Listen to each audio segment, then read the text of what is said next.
So, what do we want to cook tonight? Yes, that's a great question. Menu planning. Definitely have lots of tomatoes tonight because they're so ripe and beautiful and delicious. And squash is good right now. I've seen some pretty squash. And then if we were gonna do beets, we'd have to do the Detroit beets, just by virtue of name. I thought, I really need to do something about it. So I turned to Hussein, I'm like, we should have a dinner and just invite people over to talk about us being Muslims in America and what that's like.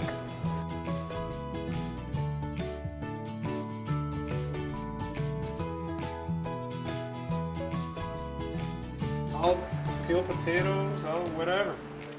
It inspired me because she was willing to open up our home and to invite people who may not understand our faith, which has been hijacked by today's stereotypes and today's standards of what's happening around the world and perceptions about Islam. Hi guys! We're in the kitchen prepping for dinner with your Muslim neighbor. Hussein's on the beets. These are called Detroit beets.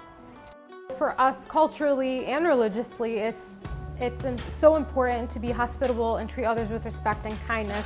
So let's start at like a basic fundamental need that we all need, which is nourishment. And that's not only nourish our stomachs, but let's nourish our minds.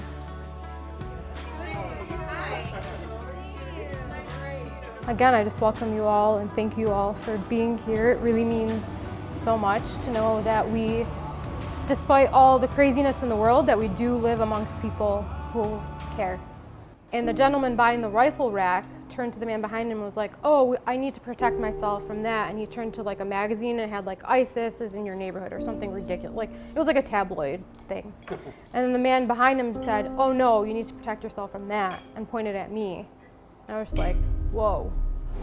People don't know me and have made assumptions about me.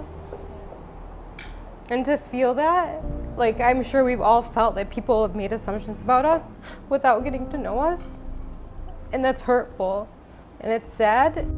I want to do these dinners and open this up a lot more for Muslim women than for Muslim men, because to me Muslim women wear the flag of Islam and we don't have nearly as much of a challenge as they do. And it's a beautiful thing. The hijab is a gorgeous thing, and it's the way and the reasoning behind why Muslim women wear it.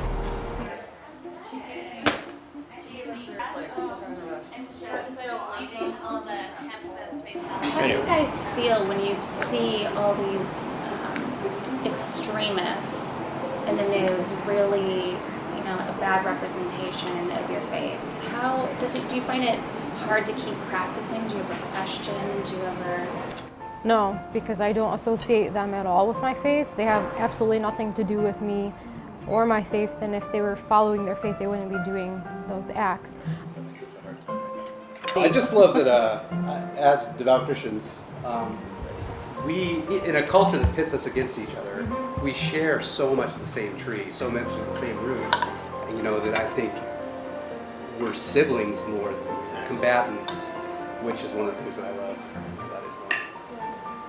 And that they really need to know a Muslim who's practicing and living probably right next door to them to really understand Islam and not rely on other sources. Hey NBC News fans, thanks for checking out our YouTube channel. Subscribe by clicking on that button down here and click on any of the videos over here to watch the latest interviews, show highlights, and digital exclusives. Thanks for watching.